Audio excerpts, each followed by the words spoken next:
Marco എന്ന ചിത്രത്തിൻ്റെ 13-ാം ദിവസത്തെ കേരള ബോക്സ് ഓഫീസ് കളക്ഷൻ അപ്ഡേഷനാണ് എന്നൊരു വീഡിയോ ഭാഗത്ത്.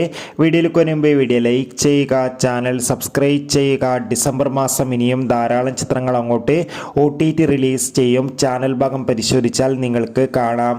ഉണ്ണി മുകുന്ദൻ, ജഗദീഷ്, സിദ്ദീഖ്, കബീർ സിംഗ് എന്നൊക്കെ പ്രധാന കഥാപാത്രങ്ങളായെത്തി ഡിസംബർ മാസം 20-ാം തീയതി റിലീസ് ചെയ്ത ചിത്രമായിരുന്നു മാർക്കോ. ചിത്രത്തിന് അതിഗംഭീരമായ പോസിറ്റീവ് റെസ്പോൺസ് തന്നെയാണ് 12-ാം ദിവസവും പുറത്തുവന്നത്. അതുകൊണ്ട് തന്നെ എല്ലാ സിനിമാ പ്രേമികളും ഒരേപോലെയാണ് ചിത്രത്തിൻ്റെ ഓരോ ദിവസത്തെയും കളക്ഷൻ റിപ്പോർട്ട് അറിയാൻ വേണ്ടി കാത്തിരിക്കുന്നത്. ഫൈനലി മാർക്കോ എന്ന ചിത്രത്തിൻ്റെ 12-ാം ദിവസത്തെ, അതായത് ഇന്നലത്തെ കേരള കളക്ഷൻ റിപ്പോർട്ടൊക്കെ പുറത്തുവന്നിരിക്കുകയാണ്.